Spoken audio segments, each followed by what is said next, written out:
All right, Friday was a day of elation for the constituents of Mico North, especially the fisher folks of Mico North, because as you would recall, on several occasions I've been here, I've made announcements about the jetty, I've given you all progress reports as to where we are. So I was extremely happy to officially open the jetty on Friday. I can tell you that from the testimonials I received from the fishermen, they're extremely excited. This is a project that they've been waiting for decades. On numerous occasions, even in the House of Parliament, I've addressed the plight of the fishermen as it relates to them having to traverse the Sargassum to be able to get to their boats. I'm sure that you'd have heard stories about fishermen getting rashes, fishermen being unable to ply their trade because of them being unable to access their boats. And I'm very happy that once and for all, the fishermen have a jetty that they can call theirs. And it's not just, I think everyone here knows the story of the floating jetty before we were actually able to build a timber jetty for them. And now that they have a solid timber jetty, I can tell you that the jetty is, in terms of durability, we expect it to be even more durable than what already exists in Savans Bay and in Prale. And it's something that brought quite a bit of excitement. It was not just the jetty. The jetty was just one part of what happened on Friday. We also opened a washroom facility, and notwithstanding what we've heard about the whole cabinet of ministers coming down to open a washroom facility, it speaks to the significance and importance of projects like these that have a serious impact, positive impact on the lives and the livelihoods of our fishermen. Prior to having the washroom, I don't need to tell you where the fishermen used to go or how they used to urinate or other things. So, and we understand that it was not just unsightly, it was not hygienic either. And being able to give them a washroom facility and a jetty, I was very happy. I was beaming with emotions on Friday, because to see that come to realization was, I felt like, finally, because this thing, and we've heard the stories, we've seen the pictures, and to be able to see that come to reality was a very fulfilling day for me, a very satisfying day. So I'm happy that we're able to deliver the jetty and also the washroom facility for the fishermen. What has the feedback been from the fishers? Have they begun using the jetty and the washroom facilities? Oh yeah, the jetty, whilst we were building the jetty, we saw the fishermen already making use of it. Even before we did the official opening, the fishermen were already making use of the jetty. And I think those of you who were present on Friday, you would have realized that there's already a buildup of sargassum creating a problem for access. So obviously they would have to utilize the jetty to be able to access their boats. So it started working even before we officially opened it, and the fishermen are very excited. I can tell you they're very satisfied. I want to thank them for their patience, because it is something I said has been a long time coming. The fishermen have waited for decades. They've cried administration after administration. They've been crying and clamoring for a jetty. So I was happy that, under my watch, I was able to make that dream a reality for the fishermen. And I said it, I did not make that dream a reality because I just was trying to gain political points. You have to actually be there to witness what it is that the fishermen go through firsthand for you to understand the importance of putting a jetty or building a jetty for the fishermen. And when you see, it's twofold. They have a difficulty to access their boats, and when they return now with their catch, people are reluctant to buy or to purchase what they catch because they have to pass through the sargassum. We were able to eliminate that problem with the construction of a jetty. So I know that this jetty is going to bring about quite a bit of positive benefits for the fishermen, and they are extremely excited. I go by the bay, and the only thing you can hear is good things. The washroom is equally as important, as I would have said, because prior to the washroom being there, some of the fishermen had to resort to using a public facility, which is a laundry, and then you bring in fresh water into an area where people are washing their clothes, and it was not hygienic, and there's that cross-contamination. So being able to eliminate that problem, I think the fishermen are very, very excited. So am I.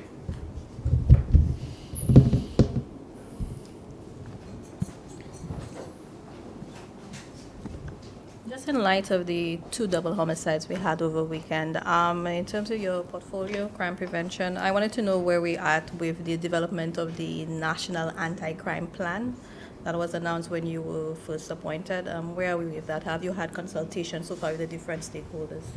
Okay, so what happened over the weekend was, it's very sad. where we had 4 young individuals, and I think it's also always important to mention it's 4 young individuals who fell victim to gun violence again. Notwithstanding, I think about the National Crime Prevention Strategy, it's not something that's going to happen overnight. So I don't want to give anybody any sort of false hope or false expectations, so that next week when I return to press briefing, I'm asked again, so where are we in terms of the, I'm going to keep you updated. I have started the engagement with stakeholders. I've met commerce, I've met civil society, I've met the chamber, other individuals who have an interest. I've met some NGOs, and we started discussion. I've also engaged 2 or 3 individuals who can serve in the capacity of consultant, and we've not chosen a consultant, but we're in the process of trying to identify a proper consultant to put together a national crime prevention strategy. So that, as I said, will take some time. Notwithstanding that it's going to take some time, we continue our efforts. You would have seen, I think, 2 Fridays ago, this Friday, the Friday before, where again we would have made a contribution to the police in our attempts to be able to combat the situation. I mean, the police tell you that they have limited resources, and giving them the resources will be able to assist in their attempts. We gave them, I think, somewhere in the range of about 28 vehicles, ATVs, motorcycles, jet skis, to help with their efforts in combating crime. But we have to also take into consideration that, yes, there were 4 homicides, and you have to think about, here's what the police have been doing a lot, and I want to commend them for their efforts to suppress crime and to suppress criminal activity. All the homicides that were recorded over the weekend were gun-related. The police also recovered 4 or 5 firearms over the course of the weekend. They also recovered 4 or 5 firearms. And what that speaks to is the heavy influx of firearms into our borders. And we really have to reconsider our modus operandi. I understand that we may have, our borders may be a bit porous, and we're working to try to tighten it and to try to strengthen what currently exists at our port of entries.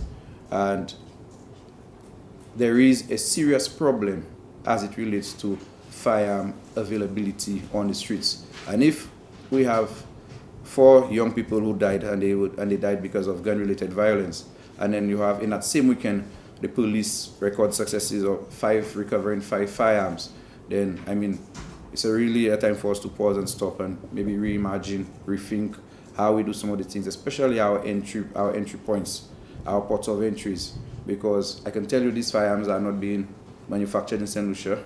They're not homemade guns as we used to hear a long time ago. These firearms are being brought here from overseas, and we will be giving serious consideration as it relates to our ports of entries, and reconsidering and relooking at how we do business there, because we cannot continue along these lines. We cannot continue where firearms just coming to St. Lucia, So we will be giving some serious consideration to that particular part of crime fighting. Okay, just monetary value of the Jetty and washroom. So the washroom cost just under $200,000 to be able to build it. Well, we refurbished the washroom because there was a washroom there, but it was that washroom was not operational for the past, I think, over 25 years. So we had to do some refurbishing works and to make it functional. It cost just a little under $200,000, and the Jetty cost just a little over $1 million.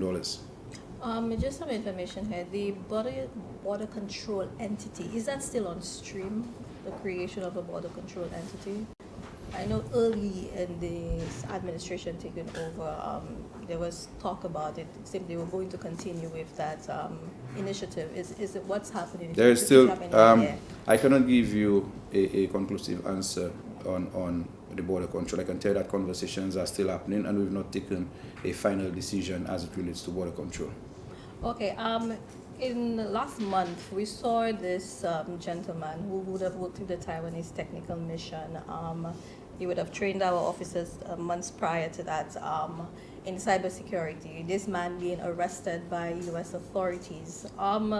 What information have you received in relation to that? Because knowing that he spent time here and also training our police in dealing with these very same matters, what are your thoughts on it? Well, I cannot speak to that particular matter. I do not have the facts before me, so I'm not in a position to speak exclusively on that particular matter. One question for me, going back to the Jetty. The statement made, by the leader of the opposition on the toilets thing. I know it's something that seemed, like just something you say in passing, but when he said all the ministers went to Miku to open a toilet, his words. What does that say? What do you feel when you hear that, and what do you think that comes from? Well,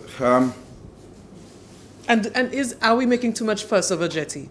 Is that too much fuss? No. If you come down to Mikud and you speak to the fishermen, you would appreciate that we're not even making enough of a fuss about the jetty. And that speaks to the significance of the jetty. But the opposition leader's statement about the entire cabinet coming down to open a toilet in Mikud North, it just speaks how I feel about it, especially as a young man, is that this man has no sort of understanding about the projects that positively impact the people. And I'm sure that the people of Miku took serious offense to that statement. And I can tell you, because the people of Miku were very happy to have the entire cabinet of ministers present with them on Friday. So for the leader of opposition to come and say, and there was a deliberate attempt on his part to forget the jetty and to say that the cabinet came down just to open a toilet. And it just speaks to the type of person, the character of the leader of the opposition, for him to declare war. I mean, he just tells you, and in a time when we have so much happening, especially as it relates, I mean, I just spent several minutes speaking about gun violence and the impact of gun violence here in St. Lucia. And for the leader of opposition to make such a reckless statement and to declare war, understand, and to even send a warning to civil servants to come in for them. I mean, this is reckless. Nobody should endorse a statement like that. I think his own members should encourage him to retract that statement, although I don't know if retracting it means that he actually feels that he needs to retract it, if he's just going to do it for media purposes. But we should always, as leaders and as people who, we have young people who look at us, who expect us to make responsible statements. When we make such reckless and irresponsible statements, you ask, is this somebody who really wants to be in charge of St. Lucia tomorrow? An opposition, in essence, supposed to be a government in waiting. That's what you're supposed to be. And if not the St. Lucia Party, then it would be you assuming office. And if you're going to assume office and make statements like that, and I understand sometimes we get a little lost in the moment, and we're man enough to come back and say, you know what, I apologize. And that's why I admire my Prime Minister, because a few times when he has made errors, or when he felt that he misspoke, he came back and said, here's what, I made an error, I apologize, I'm sorry. But to make reckless, and this is not the first time that we've heard a reckless statement like that being made from a member of the opposition. We've heard it on numerous occasions. I think one time I mentioned when it was at the Soufriere bus terminal, where they held a public meeting, and there was a deliberate attempt on the part of the former member for Grosile to get the people to shouted and to ask the people to call the Prime Minister jackass. And you ask, is that unbecoming of somebody who held a leadership position in this country? And if this is what leadership is, and if that's what we're going to do when we find ourselves in opposition, then I mean, it's really a cause for concern. So sometimes we look at those things, those who are charged with the responsibility, who hold the highest office in these lands, when they behave in that way, can you really question why the younger generation find themselves in the position that they find themselves in? And we have a responsibility. It is on us. The onus is on us as leaders to be able to set the example. And I don't think that it is a good example. What we've seen coming from the leader of the opposition, I think it warrants an apology. And I think that his colleagues and party members should encourage him to refrain from making such statements. This is not the first time. We've heard several remarks over the years. It has become commonplace with him to hear these type of statements being made. So I think it's sad. It's really a sad day, especially, as I said, given what the current environment that we operate in. And I really would hope and pray that we would see a statement coming from him where he retracts that statement or he publicly apologizes and says, here's what, I made an error, But to declare war and to tell civil servants that you're coming for them and you want to represent the civil servants, it's really a cause for concern. Morning. Good morning, sir. As a former police officer yourself, what are your thoughts on reports or speculations that police officers are actively involved in partisan politics? Yeah. Okay, so we take an oath to protect and serve, and we have a responsibility to ensure that we don't engage openly, notwithstanding that we have a freedom to associate, a right to associate with whichever political party that we have. We should never allow our political biases to prevent us from doing the work that we've been paid to do. And we see it happening. I mean, I don't want to point out the particular examples, but we've seen it happening on numerous occasions where police officers, through different means, find ways to engage in the politics of the day. On our end, I think the Prime Minister have said it on numerous occasions where we refuse to engage in the affairs of the police, where we saw under the former administration where there were situations or examples where you saw openly interference with the organization, and we heard comments that were really concerning as it relates to how the police run their affairs under the former administration. And the Prime Minister has taken a stance and a position not to engage, allow the police to do what the police is paid to do. And the police also have a responsibility to not allow politics to prevent them, because they're getting a salary. And it doesn't matter if it is the Central Labour Party or the United Workers' Party that is in government, they're getting a salary, and their salaries, they're paid to do a job, and that job is to protect and serve, and that should be at the forefront of their agenda. However, we find some police officers who are more interested in the politics than the politicians themselves. It shouldn't be. My thing is that I would denounce that type of behavior, notwithstanding we continue to see it perpetuating in society. Do you think disciplinary action should be taken against such individuals? Well, that is why you have a disciplinary committee to deal with matters of that sort. And if they figure, or if they feel whatever the police does warrants disciplinary action, then the mandate is on them to do the necessaries. I cannot tell them how to do their work or who to bring in and question, but I think we have a committee responsible to do that. And if they feel there is a need, then they should do what is necessary.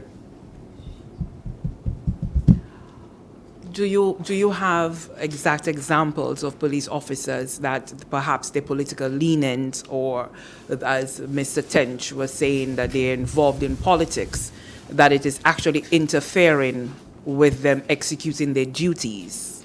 Yeah, I mean, we've seen police officers go to social media pages, Facebook for instance, and make certain remarks on Facebook. The remarks are geared towards the Prime Minister. Derogatory remarks get towards the Prime Minister or to the Minister of Housing or to various ministers. We've seen, as I said, I don't want to mention any police officer name, but it's obvious, and that has been going on for a while, where we see certain police officers who may even be administrators of social media pages for political parties. So, I mean, it's glaring. Are they breaking any particular regulations, rules within the police force? Can you enlighten us on that?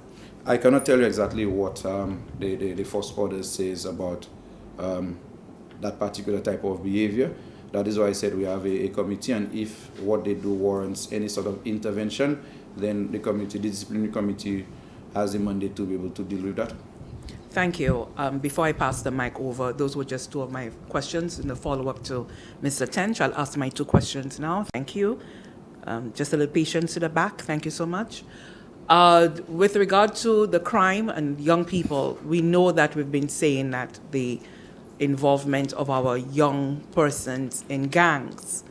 But under your plan to come the crime strategy, the discussions that you are having, is there any intent to include the public in some very open and frank dialogue about the existence of gangs in the country?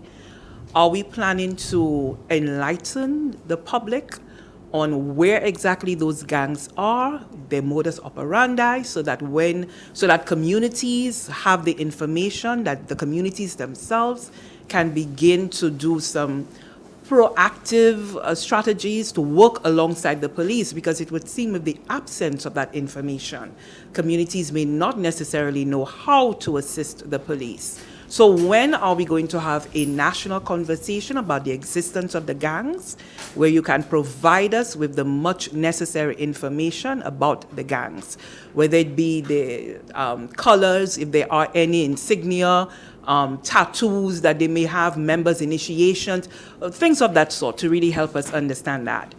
And the second part of my question in relation to that is that the community relations branch of the police force severely understaffed, but they have been the ones mandated to deal directly with our young people, especially at the school level.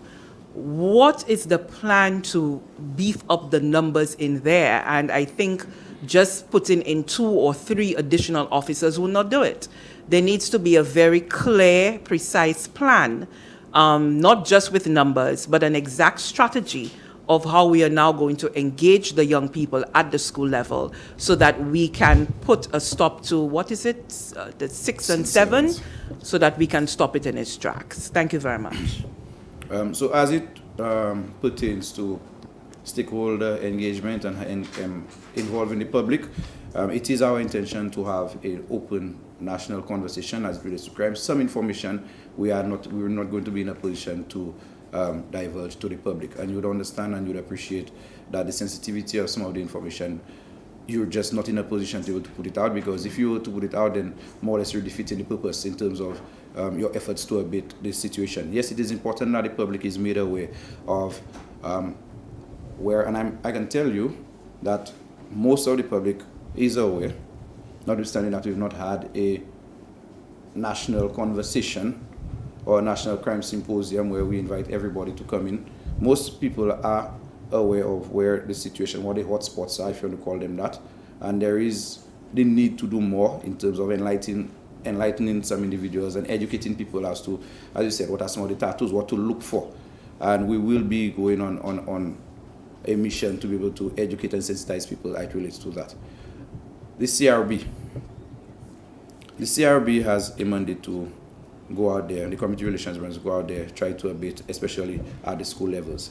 You're right in terms of them being understaffed, and I must commend them for what they've been doing with the little staff that they have, and there is a need to review what they do. I've already spoken to Mr. Hippolyte, and he and I had a long conversation, and I think they're putting together a proposal, something that would make them as a unit more efficient, more effective. When that proposal is put in place, they will make a presentation to us and we'll make a determination. I can tell you that we're more than open to giving them the support that they require to be able to go out there and do their work. We understand the importance of dealing and nipping with the situation at the bud.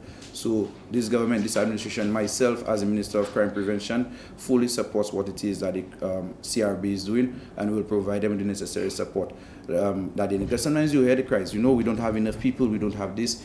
And sometimes the cries are made to, it does not reach the executive, and I don't want us to play like we're operating in an ideal environment. Sometimes when the media ask you a question, when they bring something to your attention, it's the first time that you're hearing it, and everybody understands, or everybody in an administrative position, in an executive position, understands the channel by which information comes up. So you write, you express, here's what I have, X, Y, and Z, you justify, you prepare a justification. I need 25 more officers because this is the current situation. I need the 25 officers, and they'll be able to help me achieve the objective of the department.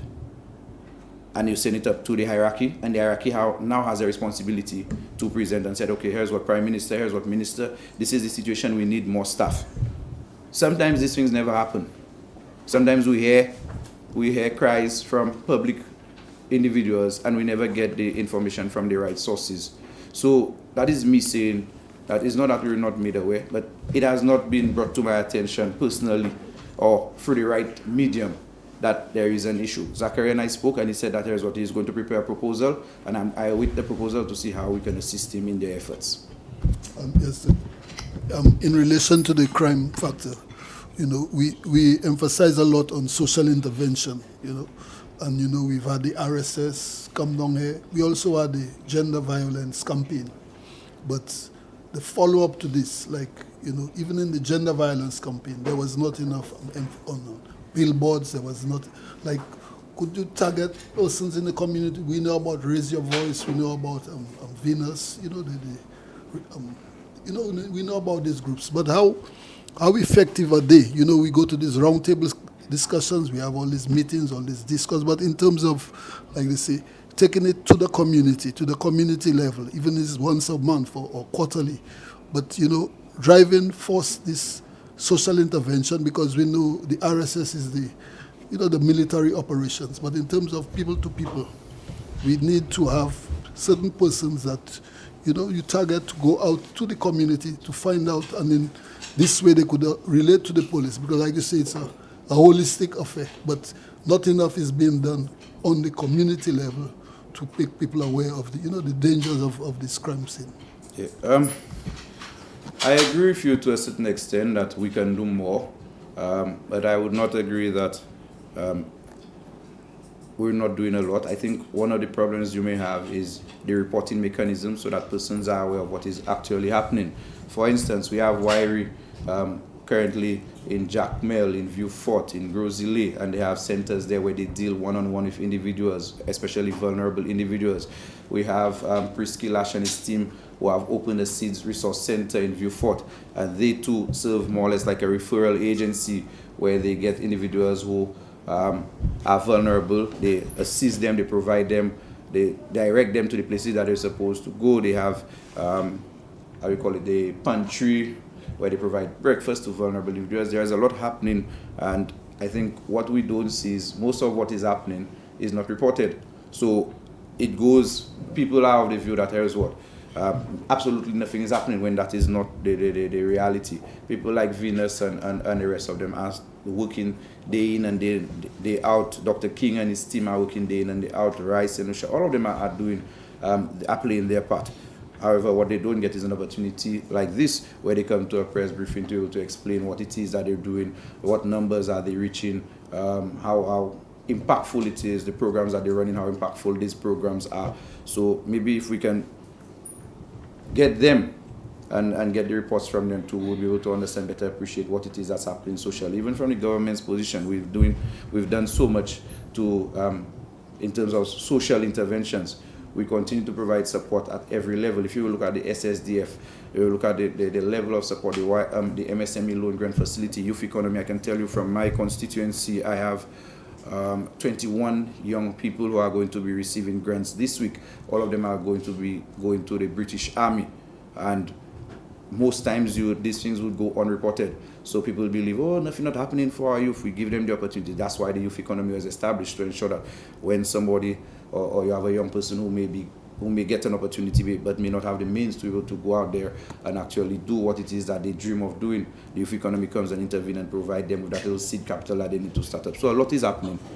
So you say there's an importance to highlight the aspect. Yes. Even down to the football level. Yeah, so maybe we have to... Shoot goals and not bullets. So you need to keep this campaign going. Correct. Okay, so we know Vieux Fort was deemed an area of high crime escalation. Is that still the case, and how do we determine where is an escalated crime zone? Because Vieux Fort hasn't had a homicide in quite a while, but we've seen various homicides in the north of the island, and we haven't heard an announcement about escalated crime zones. Okay, so the escalated crime zone, when you go to cabinet, is for you deem the particular area an escalated crime zone for a period, and I think the period for Vieux Fort would have already gone by. Crime has no kind of geographical boundaries. Crime can happen anywhere, and as you rightfully said, we saw this weekend 4 homicides. None of them were in Vieux Fort. Rodney Bay and in Castries. So there is no, I said, and St. Lucia is a very small island. However, you use the way we determine whether or not an area is an escalated crime area is based on the data. I mean, you get the reports, you know where the crime's happening, and from that data now you can deem an area as an escalated crime zone. So do you think it's discrimination in a sense? I wouldn't say it's discrimination. I mean, if we cannot run away from the obvious. If we have 15 homicides in Cicero tomorrow, God forbid, naturally, you would have to deal with that particular area, and they must have a reason why crime is perpetuated in an area, so you have to deal with it. So I don't want to call it discrimination. Is there a specific number we're looking at to say, okay, 5 homicides would count as high? Or? No, the circumstances at the time can change, situations will change, so it all, there is no particular number that's going to strike off and say, okay, well, this is now an escalated crime zone. And then when would we be updated on if the Area zone is deemed that, closed? I think most times, if I can be corrected, but if my memory serves me well, we have to go, it is a motion of cabinet, a motion of parliament that's going to determine. So it's not something that's going to be held in any sort of secrecy type of way. We have to go to the parliament to deem an area an escalated crime zone to be able to give the police the powers to do what they need there. So the entire populace will be aware if a parliament sitting happens. So if it's lifted, the same process goes? Going to parliament to lift it, or? No, I don't. I think when you go to parliament, there is a particular period that they give. You're welcome. So we were talking about social programs to combat crime, but with respect to the police action, we know that many of these gangs are related in the region to Trinidad. In Trinidad, we see that the gangs have set up security cameras around police stations to monitor them. So we're seeing really a sophistication of gang activity, and it's more on the technological sense. How will law enforcement in St. Lucia really combat that sort of escalation if it happens in St. Lucia, particularly where technology is involved?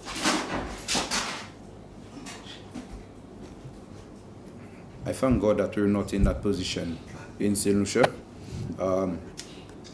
And it is, and as you said, you rightfully said, the situation that we have as it relates to gang violence in St. Lucia is not unique to St. Lucia.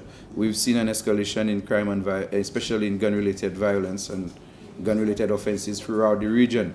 And that is why I think at the last heads of CARICOM meeting, a decision was taken where the heads are going to meet to look at how they can deal with crime from a regional perspective, notwithstanding that we may have certain components or elements of crime that are unique to us, but from a regional, a lot of what we see happening in St. Lucia, we also see in Barbados, we see in St. Vincent, we see in Trinidad, so it's not something that is unique to us. So it requires regional cooperation in terms of how we go about combating. We cannot, no man is an island, and an island by itself, St. Lucia is a very small island.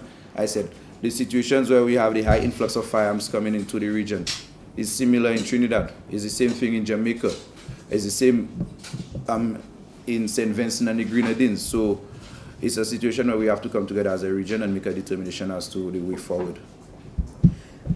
You are representing a constituency that's been United Workers' Party for a very long time. Have you changed the culture? Is there a different culture that you're bringing into the constituency? And what does that look like? Is it difficult? And are you moving from what to what? I think what I achieved at the last general election, as much as it was commendable, I knew that the work had only just started in terms of getting individuals to understand, especially our young people who, for many years, for many decades in the community, they refused to go to the polls. And the numbers would show you that most of the people who voted were either middle-aged or our senior individuals. However, we do have a younger population within the constituency as to why they were not voting. I was able to find out and be able to get them to come out and vote. I can tell you that the reason that they're not voting is what I'm working on now and what I've been working on from the time that we came into office. And I can almost guarantee you that we'll see them coming out again in scores at the next general election to vote. So I've been able to get individuals to understand, especially young people, to understand the importance of going to the ballots and cast their votes. to ensure that nobody can come and declare war on the civil servants. That's why they go to the polls, to ensure that people cannot come and declare war. They go to the polls to ensure that people cannot come and say that they're not deserving of a toilet and a jetty facility. So when they understand these things, they make a concerted effort to come out. So I think that I've been able to make a dent as it relates to how people feel about going out and cast their votes, especially young people. Thank you. Just a clarification on what you said earlier. The young people that are into the British Army, how many is that?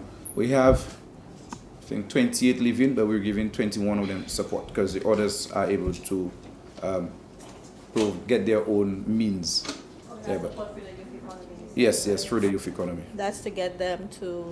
Give them a grant towards their flight, the cost of airfare to go to the UK.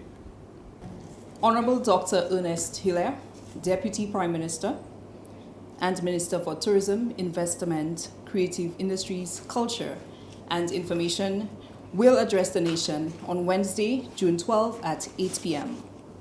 The address will be broadcast on the Government Information Service, GIS. Dr. Hilaire will discuss St. Lucia's Citizen by Investment Program, or CIP, and we invite all members of the public and press to tune in for this address. Thank you.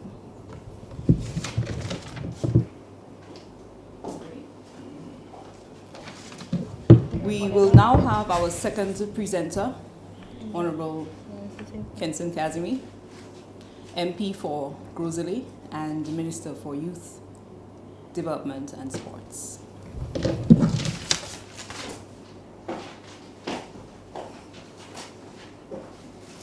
Good morning.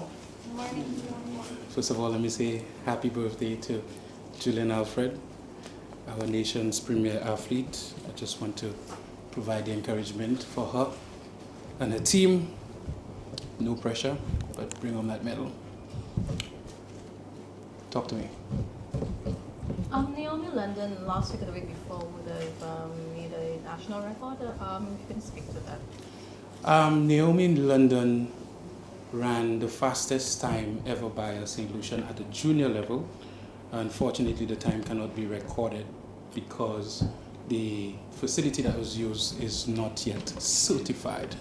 As you would appreciate, the Sufremidi Stadium, there are a number of tweaks that are required from the international community for the field to be officially certified, including the area that has to be established for a long jump pit, long jump, high jump, and some other amendments that must be made that are at this time not already made. The ministry is moving speedily to ensure that we can do something in a responsible manner, in a cost-effective manner about the stadium, given the nature in which it was passed on over to us. But we are very, very encouraged by the time and the progress that she is making. I said about a year or two ago that Naomi London, in terms of her times, are superior to what Julian Alfred ran at the same age. So it means that with the right guidance, it means that with the right amount of support, we will be having at least 2 or 3 global superstars in our midst. Okay, we saw the tour of the Darren Cricket Stadium on Friday. With that being done, has the stadium been officially handed over to the ICC body? Yes, the grounds have been officially handed over to the ICC. You would appreciate the Kent Crafton team being at this moment doing all the curation. You would see the design of the field. You would see work on the pitch and the outfield. And so the Darren Sammy Stadium, in terms of the inside, the media center has been occupied by ICC officials as we speak. The training sessions will be ongoing today, tomorrow, inside of the stadium, and we're just waiting for the external works to be complete for us to say we are 100% complete in terms of our readiness for the ICC World Cup. On Friday, we had the Junior Calypso competition, and on Saturday, the Pan Festival. Did you see any of that, and what are your thoughts on those? I wasn't able to take in any of those. My focus has been, as a Minister of Sport, on the Darren Sammy Cricket Ground. So you'd have found me in the Poseju, Bella Rosa, Casabah, Bonte, Kaimage, and of course the Rodney Bay area quite a bit on the weekend. The event was put on by the Ministry of Education and the Creative Industries, and so the substantive ministers would have been present to take on and take in some of the talent that we have. I was able to follow some of the activities off and on Facebook, and from all reports, the government of St. Lucia is impressed with our next generation of creatives. People are very impressed with the road rehabilitation in your constituency. Can you also speak about this? Absolutely. Grosley is a constituency that seems very gluttonous when it comes to road and infrastructure development. You would appreciate that considering that we have a larger population, and on any given weekend, as I was to say, at least 50 to 60% of our population would traverse our roads in Castries, Grosley. And so we have embarked on some primary road network rehabilitations. I will say that the contractors have done a very good job in widening the roads, especially the Kaimaji to Boseju Road. I'm very impressed with the work actually ongoing in Belarus as we currently speak. This is a road that has not been given as much attention in times past, and so I'm impressed with the amount of attention there. And of course, Boseju next to the Grosley Secondary School Sports Academy. That is a perennial problem every year during the hurricane season because of some massive issues that we are currently dealing with the hopes that we don't have to come back within the next year to do that rehabilitation. So we are hoping that some of the works during this year of infrastructure in other communities, such as Degazo, will commence very, very soon. Also Asuka now. We are currently working on the Magnitude to Revienta Road. This is a huge achievement for this government. It's a huge achievement for me as parliamentarian, considering in times past that previous individuals would have said to the Motion Rivers Association they should come up with money to fix this road. But we as a government have taken the approach that from Babado all the way to Grosley, you will have a comfortable road as we started works on that dream. We will be moving to Asuka now, some areas of the corridor, and indeed Piat very, very soon. So I'm very encouraged by the infrastructure development in the constituency. Yeah, as you mentioned, the Boseju Road, a few of the residents were voicing their concerns in regards to the traffic management plan that'll be going on for cricket, as well as when with the road rehabilitation, you all remove some of the speed bumps and whatnot. So people were voicing their concerns in regards to that, because I believe that the Boseju area was never known to have major traffic and whatnot. But now as the road has been opened, people have been voicing their concerns for that. So talk to me about that a little bit. Within the last week and a half, we've had 2 engagements with residents. We've had 2 meetings. I think everybody knows that as parliamentarian, I try my best to engage constituents as much as possible. And so we've had 2 Zoom meetings ahead of Cricket World Cup. The first one, we really engaged them on what are our plans, and we really passed it on to them to let us know their concerns. In terms of traffic management, in terms of access to their homes, access for their friends and their relatives, and indeed some of the infrastructural works that we've undertaken. After having that first meeting, we decided in short order to have a second meeting with residents, a meeting that was well attended. Over 160 people turned up at that meeting, and we were able to do both a digital registration and a physical registration for individuals to have, parking and constant flow of traffic to and from their homes for friends and families. In terms of the infrastructure works, we will be putting back the speed bumps along that road. These were certified speed bumps from the Ministry of Infrastructure. As you would appreciate, there is still work that has to be happening after Cricket World Cup, and so we'll endeavor to ensure that we provide as much health and safety for commuters and for persons in that community going forward. I also want to, as MP, encourage people to use roads in a more prudent manner. I mean, the second we did that road, everybody is shouting, yeah, cap it. And so in communities, we do have speed limits, and we know it's supposed to be under 30 kilometers per hour. And so we encourage people to continue to adhere to the laws of this land and use these roads responsibly. Yeah, Mr. Minister, as we prepare for this World Cup, it's a global event. We have locals, visitors. But as the MP for Grosley, how concerned are you, or how satisfied are you with the security measure? I know it's not directly under your portfolio, but as the MP for the area, you into sports, there's been some concerns from the public as to the brazenness of crime in broad day, especially over the weekend, broad daylight. I had some people complaining that.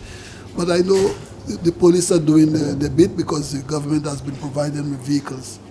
But how satisfied or how concerned are you that, we could, St. Lucia could afford to, to take on, cater for, an event of that magnitude and making sure that the citizens are safe and the visitors also. To be very frank, St. Lucia has had a very good record when it comes to actual global events, especially sporting events and safety and security. I don't know if anybody in the media can recall any point where we've hosted a CPL game, a Black Hat game, an international cricket game, and we've had incidents of crime at Darren Samuel within the community or the constituency. As a matter of fact, I think sports is the answer to ensure that people are better engaged. Young people are given a platform to, apply their skills, and that is why we've had a semi-professional league. That is why we have a high-performance center for cricket. That is why we have a youth high-performance program for football with Stuart Charles and Earl Paul Hogshaw.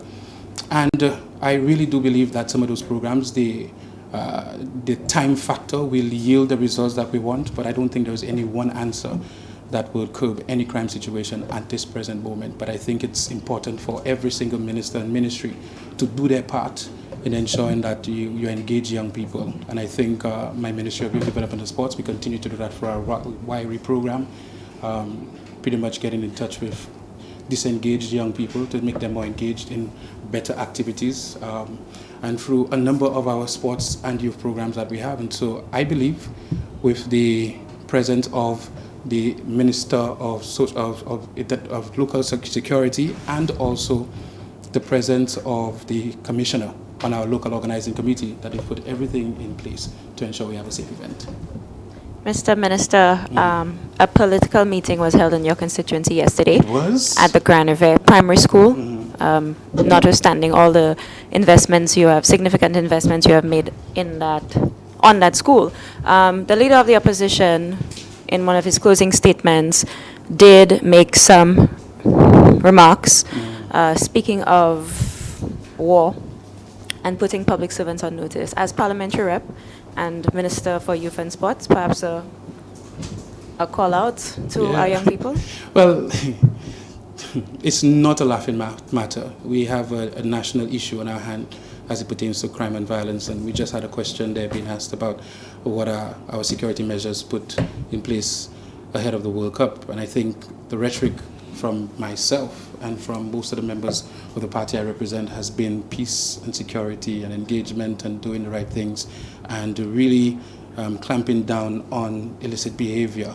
And so it's sad that a political leader and a former prime minister would have that approach of calling for like war and and that sort of stuff. I just don't think that rhetoric is what we need in this country right now. I think the rhetoric we need is to identify the different social structures that need to be strengthened, and to ensure that we strengthen those social structures and ensure that, collectively we come together to do something about the situation that we have. Of course, I've had conversations with my peers, with other ministers of youth, on what it is that we can do. And in none of our conversations, not one, have we ever had some notion that the best way to deal with crime in this country is war.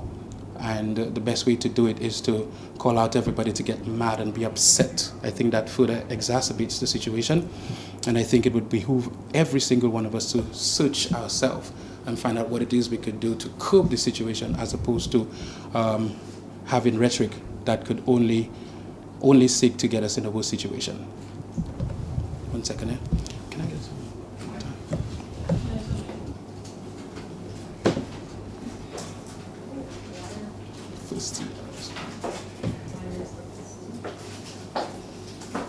Thank you. Yes. Yeah? Okay. About 2 years back, you stated that you would push for a sex offenders registry. That was in relation to some cases at that time. What are your thoughts on having a sex offenders registry, and what is any thrust by this administration to have such? Okay, that would fall under the Minister of Internal Security, and that would fall under purview. And so in terms of the progress on whether or not that has been established, I think that's a question that's better directed at them. But for me, I think as a father of twin girls, I've made it a personal sort of position that I don't speak on behalf of any government when I say that I would like to know